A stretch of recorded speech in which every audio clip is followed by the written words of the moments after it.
ওই আমি মানুষ রূপে জন্ম, পশু রূপে কর্ম, মরণের কথায় আমি গেছি ভুলিয়া, মরণের কথায় আমি গেছি ভুলিয়া।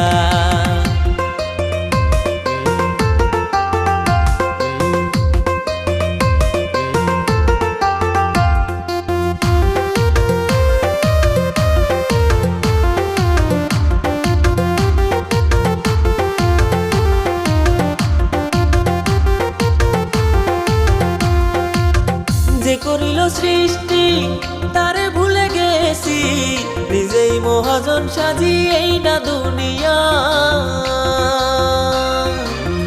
ও আমায় যে করিল সৃষ্টি তারে ভুলে গেছি, নিজেই মহাজন সাজি এই না দুনিয়া।